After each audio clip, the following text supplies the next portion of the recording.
आपने टेस्ट भी नहीं कराए और ना उनको ऐसे लगा कि ये लक्षण है। हम्म। तो इसमें एसिम्प्टोमेटिक या माइल्ड सिम्प्टोमेटिक दोनों आ सकते हैं, लेकिन इसका यही मतलब है कि जो इन्फेक्शन है हम्म। वो हमारे देश में इतनी ज़्यादा मोर्टेलिटी नहीं कर रही, यूजली माइल्ड है। और जो हमारे केसेस सीवियर वाले हैं वो एक्चुअली बहुत कम है। जी डॉक्टर रेड्डी, अगर मैं आपके पास आना चाहूँ, आपको लगता है कि जब ये सर्वे के नतीजे निकल के आए उसमें इस बात को भी लगातार कहा जा रहा है कि जो लॉकडाउन लगाया गया या सरकार के द्वारा तमाम प्रकार के जो प्रतिबंध लगाए गए इस इन्फेक्शन को रोकने के लिए, उसका एक बड़ा सकारात्मक, एक पॉजिटिव इम्पैक्ट देखने को मिला? आपको लगता है कि इस दिशा से भी हमको इस नतीजे को देखने की ज़रूरत है कि सरकार के जो प्रयास हैं उसका फ़ायदा हुआ है? डॉक्टर रेड्डी।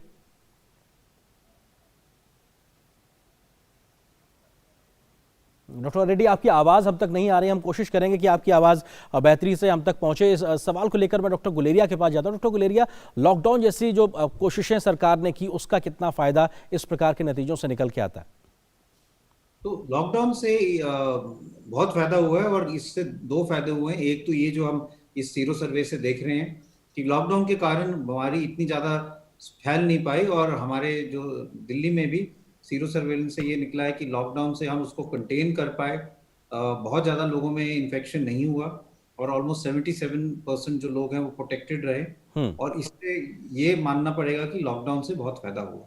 जी। एक हम जो लॉकडाउन से और फायदा देखते हैं जो इसमें नहीं आता, लेकिन जैसे अगर आप चार्ट देखें तो हमारे केसेस जो हैं पर मिलियन कम है। हम्म। और इसीलिए लॉकडाउन के दौरान हमें काफी टाइम मिला, 2 महीने का टाइम मिला, जब हम अपनी हेल्थ केयर फैसिलिटीज को इम्प्रूव कर पाए। चाहे वो कोविड केयर सेंटर हो, कोविड हॉस्पिटल हो, कोविड आईसीयू हो, ऑक्सीजन बेड्स हो। और इसलिए कभी भी ऐसा सिचुएशन नहीं आई दिल्ली में कि एकदम बेड्स की कमी हो जाए। जी। एक दफा ऐसा लगा था कि बहुत ज्यादा बेड्स की जरूरत पड़ेगी, जी। लेकिन क्योंकि बहुत aggressive containment strategies, house to house survey किया गया जी। और लोगों को आइसोलेट किया गया, तो जी। इन्फेक्शन रेट नहीं बढ़ा। बिल्कुल, और कम से कम इस प्रकार के कदमों का बड़ा फायदा मिला। डॉक्टर रेड्डी, एक फाइनल कमेंट आपसे चाहेंगे। आपको लगता है कि दिल्ली जैसे जो हाई डेंसिटी वाले इलाके हैं, यहाँ हुआ सर्वे क्या एक नेशन वाइड भी एक पिक्चर हमको देता है, खासतौर से जो घनी आबादी वाले जो इलाके हैं, मुंबई जैसे शहरों के बारे में, या नेशन वाइड कोई हम इसके लाइन ड्रॉ कर सकते हैं? वही सेम इंटरप्रिटेशन कर सकते हैं। जो मेट्रो सिटीज़ है, बड़े सिटीज़ है, मेरे ख्याल में परसेंटेज इन्फेक्शन वही रेंज में आ जाएगा। मगर जो स्मॉल टाउन्स है, जो विलेजेस है, जो अपना मई का सर्वे रिजल्ट्स आए थे जब 1% इन्फेक्शन रेट था, जी। मगर अब तक कितना फैला हुआ है और कितना फैलने का रिस्क है, वो वहाँ पर भी सर्वे करें तो वो जो भी प्लानिंग है, हम्म। गवर्नमेंट का जो भी प्लानिंग है जी। प्रिपरेशन के लिए, वो अच्छा होगा। जी, बहुत शुक्रिया। फिलहाल वक्त इतनी ही इजाज़त दे रहा है इस विषय पर चर्चा के लिए। डॉक्टर गुलेरिया, आपका हमारे साथ जुड़ने के लिए, डॉक्टर रेड्डी आपका हमारे साथ जुड़ने के लिए, इस विषय पर बात करने के लिए। फिलहाल एक छोटे से ब्रेक के लिए रुकते हैं, लेकिन ब्रेक के उस पार बहुत जल्द हाजिर होंगे तमाम अन्य महत्वपूर्ण खबरों के साथ में। बने रहिए आप DD न्यूज़ के साथ।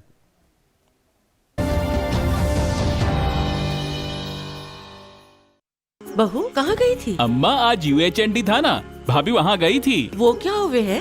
इस दिन ANM बहन जी स्वास्थ्य संबंधी बातचीत करवाती हैं। वो बातचीत करें किस बात पे? अब जैसे संतुलित भोजन और साफ सफाई है, अस्पताल में सुरक्षित डिलीवरी है, बच्चों के टीके, एनीमिया से बचाव और तो और बुजुर्गों की सेहत की देखभाल की बातें हैं। महीने में एक बार होता है ये अर्बन हेल्थ न्यूट्रिशन डे। राष्ट्रीय शहरी स्वास्थ्य मिशन हरियाणा, स्वस्थ बने जीवन, हर बस्ती हर आंगन।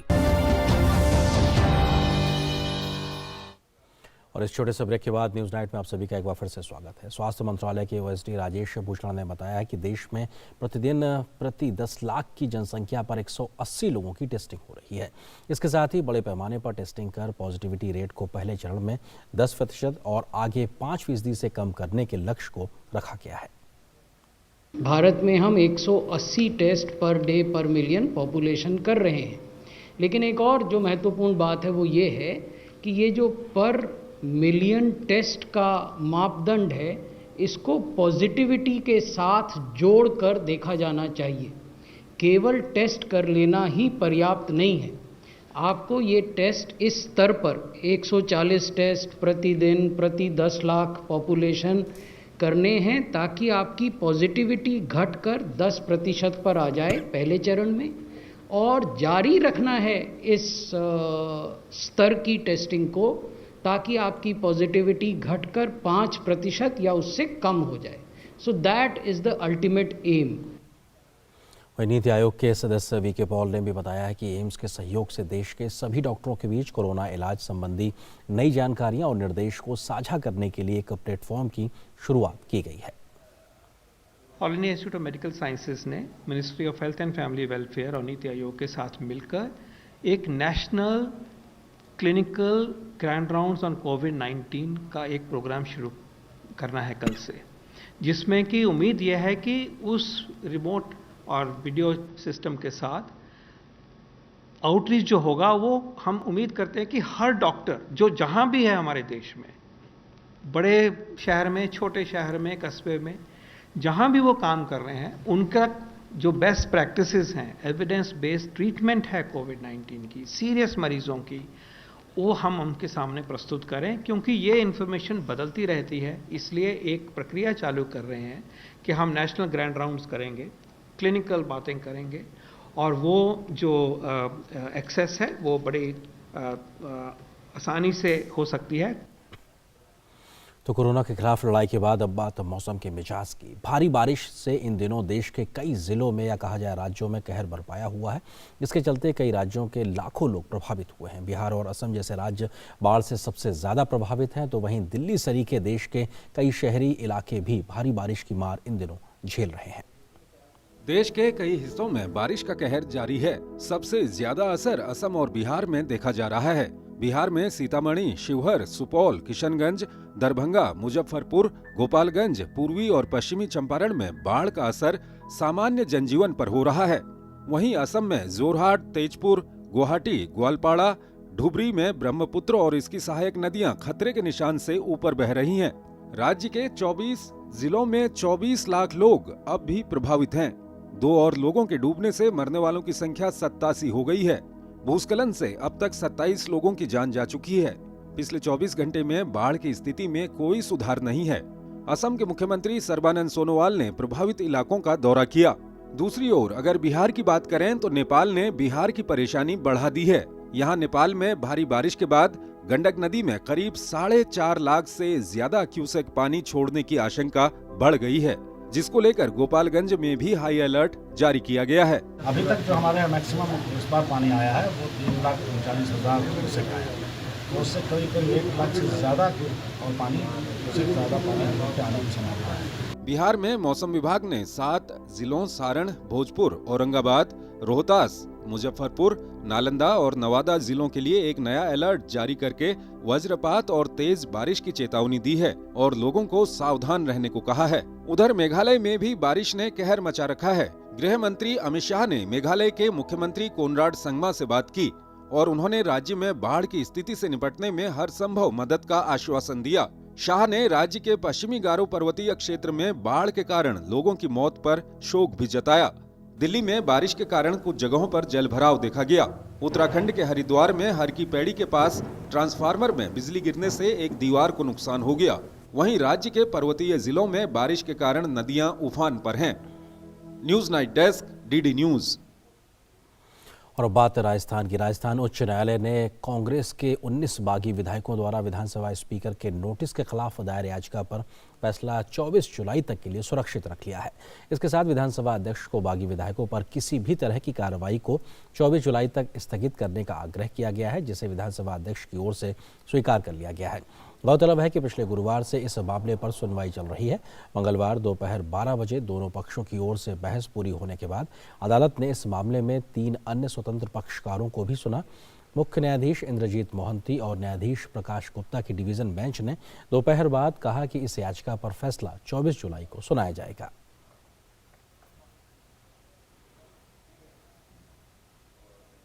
और खबर शिक्षा से जुड़ी हुई। छात्रों को मानसिक स्वास्थ्य और भावनात्मक कल्याण से जुड़ी सलाह देने के लिए मानव संसाधन विकास मंत्री रमेश पोखरियाल निशंक ने मनोदर्पण पहल की आज शुरुआत की है। यह पहल छात्रों, शिक्षकों और अभिभावकों के लिए एक स्थायी मनोसामाजिक सहायता प्रणाली के रूप में काम करेगी। मनोदर्पण की शुरुआत करते हुए मानव संसाधन विकास मंत्री ने कहा कि आत्मनिर्भर भारत अभियान के तहत इस पहल को शुरू किया गया है। उन्होंने कहा कि मनोदर्पण पहले छात्रों, शिक्षकों, अभिभावकों और आम लोगों को ताकत देने के लिए है। निशंक ने कहा है कि मनोदर्पण के तहत छात्र चिकित्सकों और मनोवैज्ञानिकों से संवाद कर सकते हैं। पूरी दुनिया जब कोरोना का महासंकट आया है और उस महासंकट के दौर से गुजरती पूरी दुनिया कहीं न कहीं किसी न किसी परिस्थिति को झेल रही है और ऐसे में स्वाभाविक ही है कि ये जो दबाव है, ये तनाव है, ये जो वातावरण है, ये मनुष्य को परेशान करने के लिए इस समय उपस्थित हुआ है और इसलिए इसके सामने चुनौती के रूप में हमको इसको स्वीकार करना है। ये मनोदर्पण ये आपको ताकत देने के लिए है। मेरे अभिभावक, मेरे छात्र, मेरे अध्यापकगण और आम आदमी ये इससे ताकत ले सकता है, क्योंकि हमारे ये कहावत है, मन के जीते जीत हो, मन के हारे हार। जो व्यक्ति मन से हार गया वो जिंदगी में हार जाता है। जिसका मनोबल बड़ा है वो विपरीत मौत को भी पार कर देता है, विपरीत परिस्थितियों में भी अपना मार्ग निकालता है। और केंद्रीय मंत्री नितिन गडकरी इस वक्त इंडिया आइडिया समिट को संबोधित कर रहे हैं। आइए सुनते हैं। Our shipping are doing excellent job. Total profit coming from the port is 7,000 crore. So it's really a good thing. At the same time, we have completed the waterways. Varanasi to Haldia, 1,380 kilometer waterways have been completed with 4 multimodal hub. Varanasi, Haldia, Sahibganj and Gazipur. Out of which already Varanasi and Sahibganj is inaugurated by the Prime Minister, and both Haldia and Gazipur is in the it is in the process of we will complete the project and we will inaugurate. There are 40 small river ports are there, and 3-meter draft is already we have maintained there. And after Haldia there is a Bengal Sea is there, by which again we completed dredging in Brahmaputra when I was minister. Even with the request of Prime Minister of Bangladesh, we have taken it up to Mungli port and we have completed dredging. At that time our Foreign Minister Sushma ji was request me to do that work. I already completed that. Then we have also completed dredging in Barak river. Now after Varanasi to Allahabad, we have also completed the work of 1-meter draft, and now already we have submitted report to World Bank, and that report is taking from Delhi in Yamuna. That is the waterways, the cost is 12,000 crore. That from Delhi we start coming to Mathura, Mathura to Agra, and by water transport, and Agra to then come to Etawah, and Etawah to Allahabad, Prayagraj, by which Punjab and Haryana through Yamuna to Ganga, they can connect it to Southeast Asia, China, Northeast. Even we are already started work in Gandak, connecting for Nepal. So the Indian situation is lot of waterways are developing, and the economy of waterways is very important. For our export, we need to reduce the logistic cost, power cost and labor cost. The logistic cost is a very, very important thing. As compared with USA and China, our logistic cost is very high. So now by going by road, the cost is, for example, 10 rupees. Going by railway is 6 rupees, and going by waterways is 1 rupees. And now our plan is to use LNG as a fuel, methanol as a fuel on waterways. Again, that we can reduce that cost. What I will request you that here is a great opportunity for amphibious seaplane, catamaran, hovercrafts. Already you know that Canada in Vancouver, lot of people are using seaplane, amphibious seaplane. In Maldives already there is a successfully service available for amphibious seaplane. और सुन रहे थे केंद्रीय मंत्री नितिन गडकरी को। और वहीं इससे पहले इसी कार्यक्रम को संबोधित करते हुए वित्त मंत्री निर्मला सीतारमण ने कहा है कि सरकार ने निजी क्षेत्र को बढ़ावा देने का काम किया है। उन्होंने देश में हो रहे ढांचागत सुधारों का भी इस कार्यक्रम के समय जिक्र किया।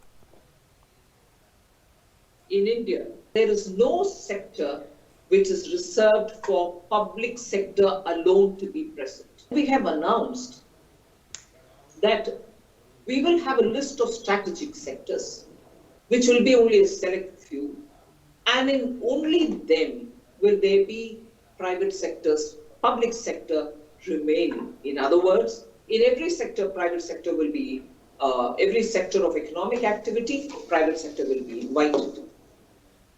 The public sector or the public sector undertakings will be present only in certain determined, predetermined, certain announced areas of activities. They will be only up to a maximum of 4 public sector organizations and not more. The private sector is going to be anywhere. So, simply put, there will not be any activity in India which will be the exclusive domain of the public sector undertakings. Rahul Gandhi के द्वारा एक tweet के जरिए मोदी सरकार की उपलब्धियों पर कटाक्ष के बाद अब केंद्रीय मंत्री प्रकाश जावड़ेकर ने कांग्रेस नेता पर पलटवार किया है। प्रकाश जावड़ेकर ने राहुल गांधी को करारा जवाब देते हुए बड़ा निशाना साधा है। केंद्रीय मंत्री ने कोरोना के खिलाफ लड़ाई में देश की उपलब्धियों को बताया है। उन्होंने कहा कि राहुल गांधी वीर कोरोना योद्धाओं और देश की जनता का अपमान कर रहे हैं। साथ ही केंद्रीय मंत्री ने शाहीन बाग से लेकर राजस्थान में कांग्रेस की सियासी संकट पर राहुल गांधी को घेरा है। मुझे लगता है कांग्रेस पार्टी अब केवल ट्वीट की पार्टी बनकर रह जाएगी, क्योंकि जनता में काम नहीं, एक के बाद एक राज्य गंवा रहे और इसलिए हताश निराश भी सरकार पर कुछ भी प्रहार करने की चेष्टा कर रही है, वो सफल नहीं होंगे। प्रकाश जावड़ेकर ने कांग्रेस पार्टी पर बिना किसी आधार के ट्वीट करने का भी आरोप लगाया है। आज उन्होंने ट्वीट किया फरवरी से जुलाई तक क्या किया, तो हम भी उनको जरा हिसाब बताते कि राहुल बाबा 6 महीने की आपकी उपलब्धि क्या है। फरवरी में शाहीन बाग और दंगे, मार्च में सिंधिया और मध्य प्रदेश गंवाना, अप्रैल में श्रमिकों को उकसाना, मई में ऐतिहासिक हार की 6ठी वर्षगांठ, जून में चीन की वकालत और जुलाई में राजस्थान में पार्टी तबाह। तो यही आपका काम चल रहा है। मध्य प्रदेश के राज्यपाल और भाजपा के वरिष्ठ नेता लालजी टंडन का लखनऊ में अंतिम संस्कार आज किया गया। रक्षा मंत्री राजनाथ सिंह, उत्तर प्रदेश के राज्यपाल आनंदीबेन पटेल, मुख्यमंत्री योगी आदित्यनाथ समेत तमाम मंत्रियों, वरिष्ठ नेताओं और कार्यकर्ताओं ने उन्हें श्रद्धांजलि अर्पित की।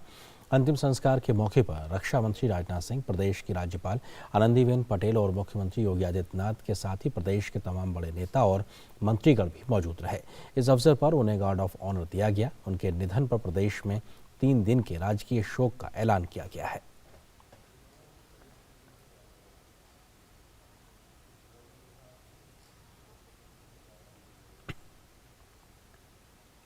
और बात रक्षा तैयारियों से जुड़ी खबर की। देश को राफेल लड़ाकू विमान जल्द ही मिलने वाले हैं और पहले 5 राफेल लड़ाकू विमान इस महीने के अंत तक भारत पहुंच जाएंगे और उन्हें भारत पहुंचते ही अंबाला एयरफोर्स स्क्वाड्रन में शामिल किया जाएगा।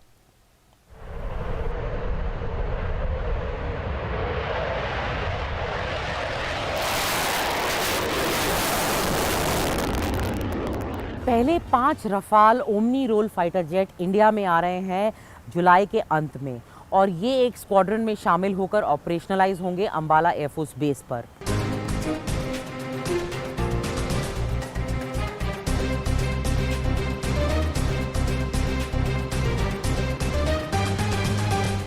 रफाल एक गेम चेंजर इसीलिए माना जाता है क्योंकि उसके अंदर आर्म्ड होते हैं, वो इक्विप्ड होता है Meteor air to air missiles और स्कैल्प क्रूज मिसाइल से।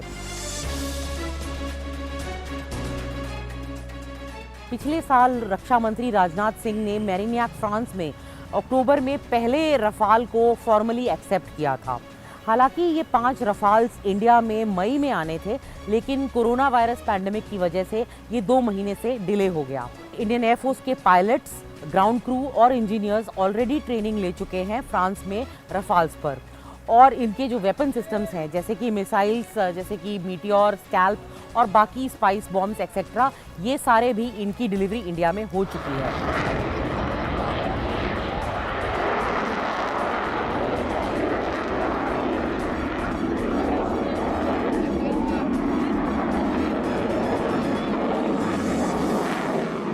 पूरा का पूरा जत्था जो है 36 रफाल का कॉन्ट्रैक्ट साइन हुआ था, उसकी पूरी डिलीवरी पूरी हो जाएगी अप्रैल 2022 तक।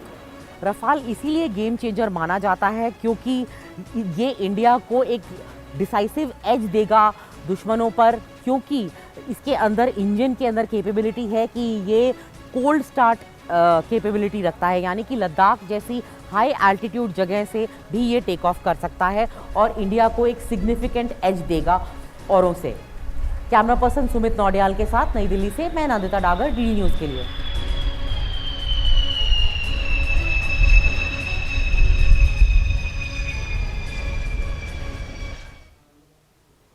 कोरोना वायरस के संक्रमण के चलते विश्व प्रसिद्ध अमरनाथ यात्रा 2020 रद्द कर दी गई। हालांकि अभी तक संभावना जताई जा रही थी कि इस साल ये यात्रा 21 जुलाई से शुरू होकर 3 अगस्त तक चलेगी। इस बीच शुक्रवार को यात्रा के लिए प्रथम पूजा भी आयोजित की गई। भगवान भोलेनाथ की पवित्र अमरनाथ यात्रा हर साल जून महीने में शुरू होती थी।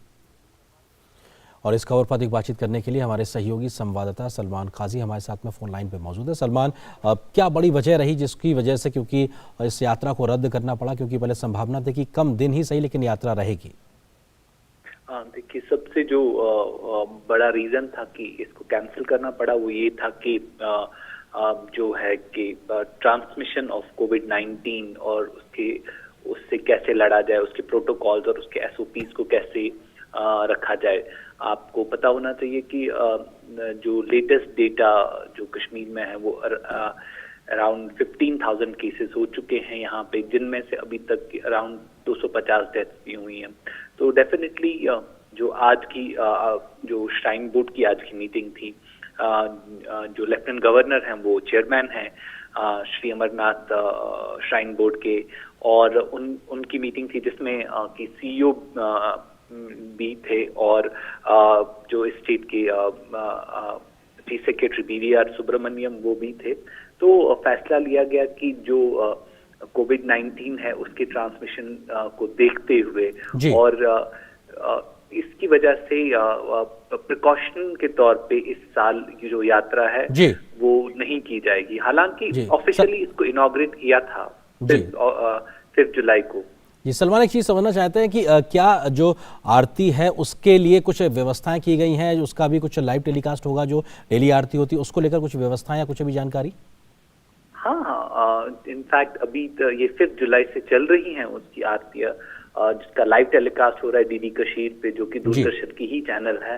हाँ, जो सुबह भी और शाम को भी होता है, मॉर्निंग आरती और शाम की आरती जो दोनों आरती हैं उनको लाइव दिखाया जा रहा है। तो सारे रिचुअल्स जो हैं वो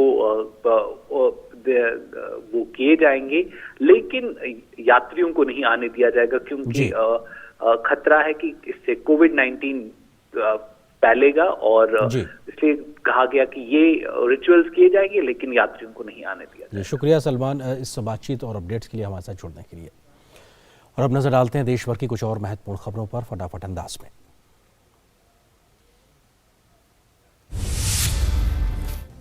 रूस ने इस बात से साफ इनकार किया है कि वो दूसरे देशों के चुनावों में दखल अंदाजी करता है। रूस की ओर से ये बात उस ब्रिटिश संसदीय खुफिया और सुरक्षा समिति की लीक हुई रिपोर्ट के बाद आई है, जिसमें रूस के बारे में कहा गया है कि साल 2014 में स्कॉटलैंड स्वतंत्रता जनमत संग्रह अभियान पूरी तरह से रूस से प्रभावित था। सूडान ने मंगलवार को 1989 में सैन्य तख्तापलट का नेतृत्व करने के आरोप में बेदखल राष्ट्रपति उमर अल बशीर और उनके कुछ पूर्व सहयोगियों के खिलाफ एक नया मुकदमा शुरू किया। स्टेट टीवी ने बशीर का फुटेज दिखाए बिना ट्रायल का प्रसारण किया। 3 दशक तक सत्ता में रहे बशीर का पिछले साल तख्तापलट हो गया था, जिसके बाद से वो खरतूम की जेल में है। बशीर के खिलाफ भ्रष्टाचार के अलावा उनके राज्यकाल के दौरान विरोध प्रदर्शन में शामिल लोगों की हत्या के संबंध में भी मुकदमा और जाँच चल रही है। यूक्रेन के पश्चिमी शहर लुत्स्क में मंगलवार को एक व्यक्ति ने एक बस जिसमें 20 लोग सवार थे बंधक बना लिया। पुलिस के मुताबिक बंधक बनाने वाले व्यक्ति ने अपने पास हथियार और विस्फोटक होने की बात कही। हालांकि पुलिस ने इस बारे में कुछ भी नहीं बताया कि बंधक बनाने वाले व्यक्ति की मांग क्या थी। इस संबंध में यूक्रेन के राष्ट्रपति ने कहा कि गोलियों की आवाज सुनी गई और बस को नुकसान हुआ है। तो आप देख रहे थे दुनिया भर की महत्वपूर्ण खबरें। अब नजर डालते हैं देश भर की कुछ और महत्वपूर्ण खबरों पर फटाफट अंदाज में। वायुसेना कमांडरों का सम्मेलन 22 से 24 जुलाई को वायुसेना मुख्यालय नई दिल्ली में आयोजित किया जाएगा। इस साल के सम्मेलन का विषय है अगले दशक में भारतीय वायुसेना। रक्षा मंत्री राजनाथ सिंह 22 जुलाई को वायुसेना कमांडरों के सम्मेलन का उद्घाटन करेंगे। सम्मेलन की अध्यक्षता वायुसेना प्रमुख air chief marshal RKS Bhadauria करेंगे। 3 दिवसीय सम्मेलन के दौरान वायुसेना के वर्तमान परिचालन परिदृश्य और तैनाती का जायजा के साथ ही अगले दशक में भारतीय वायुसेना की परिचालन क्षमता बढ़ाने की कार्य योजना पर चर्चा की जाएगी। मंगलवार को रक्षा अनुसंधान और विकास संगठन DRDO ने देश के निजी उद्योग को रक्षा क्षेत्र में आत्मनिर्भर बनाने के लिए 1000 तकनीकी निजी क्षेत्र को हस्तांतरित करने का आंकड़ा पार कर लिया। DRDO के निजी क्षेत्र को आधुनिकतम तकनीक मुहैया कराने से आत्मनिर्भर भारत की दिशा में देश का निजी रक्षा उद्योग तेजी से कदम बढ़ा सकेगा। PMC बैंक घोटाला मामले में दायर याचिका पर दिल्ली हाईकोर्ट ने केंद्र सरकार, दिल्ली सरकार, RBI और PMC बैंक को नोटिस जारी कर 19 अगस्त तक जवाब मांगा है। याचिका में जमाकर्ताओं ने बिना किसी शर्त उन्हें चिकित्सा आपातकाल के मद्देनजर तत्काल 5 लाख रुपए तक निकालने की अनुमति देने की मांग की है। इस घोटाले के सामने आने के बाद कई जमाकर्ताओं द्वारा आत्महत्या करने का मामला भी सामने आया है। CBI ने राजस्थान के मुख्यमंत्री अशोक गहलोत के OSD देवाराम सैनी से SHO विष्णुदत्त बिश्नोई आत्महत्या मामले में पूछताछ की। जयपुर में देवाराम सैनी से CBI की ये पूछताछ करीब 2 घंटे तक चली। सोमवार को इसी मामले में CBI ने कांग्रेस विधायक और ओलंपिक पदक विजेता कृष्णा पुनिया से भी पूछताछ की थी। SHO विष्णुदत्त चूरू जिले के राजगढ़ थाने में तैनात थे। 23 मई को उनका शव उनके आवास से बरामद हुआ था। उन्होंने एक नोट में एक मामले की जांच में राजनीतिक दबाव डाले जाने का जिक्र किया था। केरल में सामने आए सोना तस्करी मामले में NIA की विशेष अदालत ने मुख्य आरोपी स्वप्ना सुरेश और संदीप नायर की हिरासत 24 जुलाई तक बढ़ा दी है। इस बीच NIA ने मामले में एक और आरोपी सरित को हिरासत में लेकर तिरुवनंतपुरम सहित अन्य जगहों पर ले जाकर जांच की है। सीमा शुल्क विभाग ने 5 जुलाई को करीब 15 करोड़ की कीमत वाले 30 किलोग्राम सोने की तस्करी का पर्दाफाश किया था। ये सोना राजनयिक चैनल का इस्तेमाल कर लाया जा रहा था। राजा मानसिंह हत्याकांड में 11 लोग दोषी करार दिए गए हैं। सजा पर फैसला बुधवार को सुनाया जाएगा। राजस्थान के बहुचर्चित और भरतपुर रियासत के राजा मानसिंह हत्याकांड में 3 आरोपियों को बरी कर दिया गया है। 35 साल पुराने इस मुकदमे की सुनवाई के लिए राजा मानसिंह की बेटी दीपा सिंह, उनके पति विजय सिंह मथुरा कोर्ट पहुंचे थे। 21 फरवरी 1985 को भरतपुर के राजा मानसिंह व 2 अन्य की डीग थाना क्षेत्र की पुलिस ने मुठभेड़ कर हत्या कर दी थी। मामले में CBI ने जाँच की थी और सुप्रीम कोर्ट के आदेश पर साल 1990 से मथुरा कोर्ट में सुनवाई चल रही थी। और अब देखते हैं कोविड-19 से जुड़ी कुछ अंतर्राष्ट्रीय महत्वपूर्ण खबरें। रूस ने इस बात से साफ इनकार किया है कि वो दूसरे देशों के चुनावों में दखल अंदाजी करता है। रूस की ओर से ये बात उस ब्रिटिश संसदीय खुफिया और सुरक्षा समिति की लीक हुई रिपोर्ट के बाद आई है, जिसमें रूस के बारे में कहा गया है कि साल 2014 में चीन में कोविड-19 की वैक्सीन के दूसरे चरण का प्रयास पूरा किया गया। इसमें वैक्सीन को पूरी तरह से सुरक्षित पाया गया और प्रतिरक्षा प्रणाली पर अच्छी प्रतिक्रिया व्यक्त की गई। मई में प्रकाशित रिपोर्ट से पता चलता है कि दूसरे चरण में पहले चरण के मुकाबले ज्यादा लोगों को शामिल किया गया। वैक्सीन की पहचान के लिए ये चरण काफी महत्वपूर्ण है और तीसरे चरण पर काम चल रहा है। ब्रिटेन के प्रधानमंत्री बोरिस जॉनसन ने अपने मंत्रिमंडल के शीर्ष सहयोगियों के साथ आमने सामने की बैठक में हिस्सा लिया। इस तरह की बैठक 17 मार्च के बाद आयोजित हुई। बैठक के दौरान कोरोना के कारण अर्थव्यवस्था के हुए नुकसान की भरपाई और इसे फिर से पटरी पर लाने को लेकर चर्चा हुई। डाउनिंग स्ट्रीट ऑफिस में सप्ताह के दौरान होने वाली मंत्रिमंडल की बैठक को कोविड-19 के खतरे के नियंत्रण से बाहर निकलने के बाद बंद कर दिया गया था। यूरोपीय संघ के नेता कोरोना वायरस से निपटने के लिए एक विशाल फंड बनाने पर सहमत हुए हैं। इसे कोरोना महामारी से प्रभावित यूरोपीय यूनियन के देशों को बचाने का ऐतिहासिक राहत प्लान बताया जा रहा है। फ्रांस के राष्ट्रपति इमानुएल मैक्रों ने कहा कि यूरोप के लिए ऐतिहासिक बदलाव है। जर्मन चांसलर एंगेला मर्केल ने कहा कि असाधारण हालात असाधारण प्रयासों की मांग करते हैं। सभी यूरोपीय लोगों के लिए इस बेहद कठिन समय में निश्चित रूप से काफी कठिन बातचीत रही।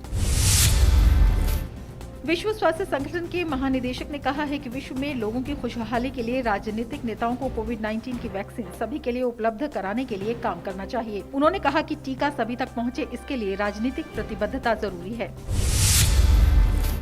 क्रिकेट ऑस्ट्रेलिया ने मंगलवार को कहा कि उसने 2020 विश्व कप के स्थगित होने के बाद दी गई स्पष्टता का स्वागत किया है। क्रिकेट ऑस्ट्रेलिया ने कहा कि 2021 और 22 में ऑस्ट्रेलिया में दोबारा इसे आयोजित कराने को लेकर वो कोई बात नहीं करना चाहते हैं। कोरोना संकट के दौरान जरूरतमंद यूरोपीय देशों को वित्तीय मदद के लिए यूरोपीय संघ के देश पिछले 4 दिनों से ब्रसेल्स में बैठक कर रहे हैं।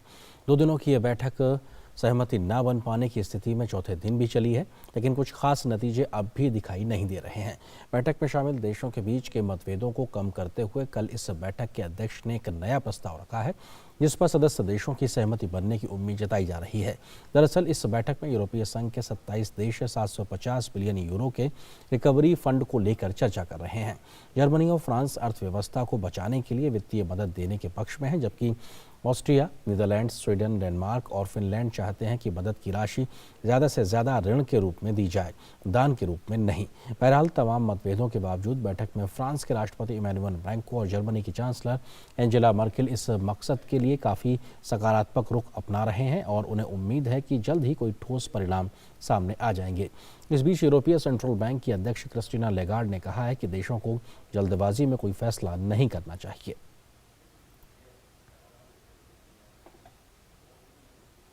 इस खबर के साथ फिलहाल न्यूज़ नाइट के इस बुलेटिन में इतना ही, लेकिन डीडी न्यूज़ पर खबरों का सफर लगातार जारी रहेगा। नमस्कार।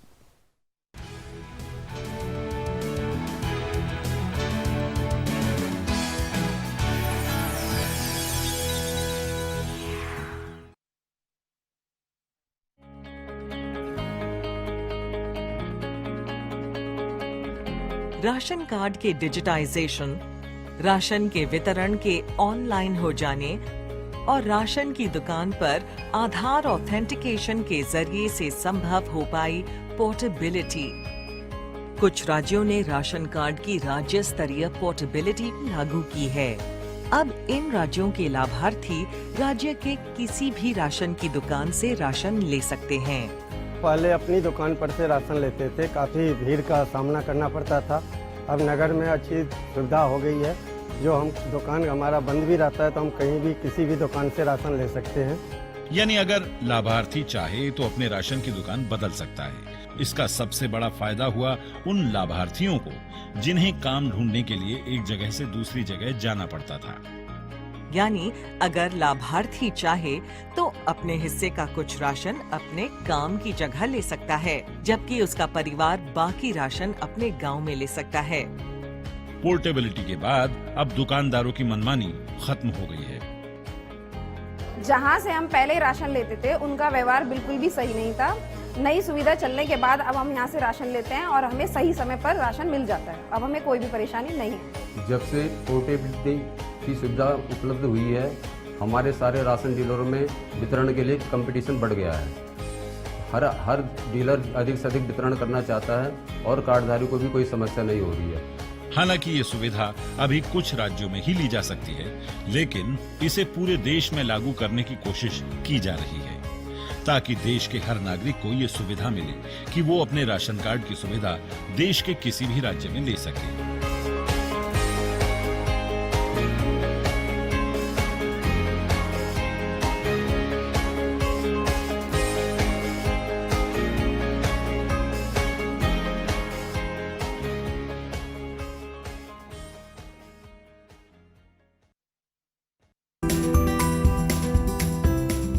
महामारी के इस दौर में जब लोगों ने नहीं छोड़ी हिम्मत, दिखाया कुछ कर गुजरने का हौसला, बड़ी से बड़ी मुश्किल को बनाया आसान, ऐसे ही हौसले और जज्बे की कहानियां जो बन रही है प्रेरणा, बढ़ा रही है आत्मविश्वास। आप देख रहे हैं गुड न्यूज जज्बा इंडिया का।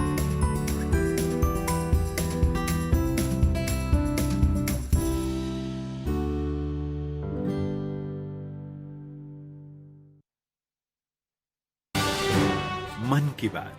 माननीय प्रधानमंत्री श्री नरेंद्र मोदी भारत की जनता से साझा करेंगे अपने मन की बात रविवार 26 जुलाई सुबह 11 बजे। माननीय प्रधानमंत्री के प्रसारण के तुरंत बाद मन की बात का प्रादेशिक भाषाओं में अनुवाद आकाशवाणी और दूरदर्शन के संबद्ध प्रादेशिक केंद्रों से किया जाएगा। मन की बात के प्रादेशिक भाषाओं में अनुवाद का पुनः प्रसारण रात 8 बजे आकाशवाणी और दूरदर्शन के सभी प्रादेशिक केंद्रों से किया जाएगा। तो याद रखें, रविवार 26 जुलाई सुबह 11 बजे मन की बात। मन की बात। माननीय प्रधानमंत्री श्री नरेंद्र मोदी भारत की जनता से साझा करेंगे अपने मन की बात रविवार 26 जुलाई सुबह 11 बजे। आकाशवाणी के सभी केंद्र सभी चैनल इसे प्रसारित करेंगे एक साथ ही इसका प्रसारण दूरदर्शन के national news, DD Bharati, DD India, DD Urdu और डीडी किसान चैनल पर भी किया जाएगा। तो याद रखें, रविवार 26 जुलाई सुबह 11 बजे मन की बात।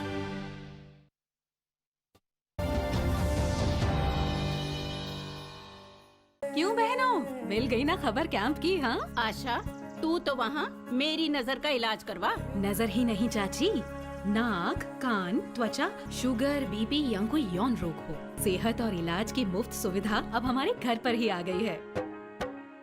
कैंप की अधिक जानकारी शहरी स्वास्थ्य केंद्र से या अपनी बस्ती की आशा से प्राप्त कीजिए। स्वस्थ बनी जीवन, हर बस्ती हर आंगन। राष्ट्रीय शहरी स्वास्थ्य मिशन हरियाणा।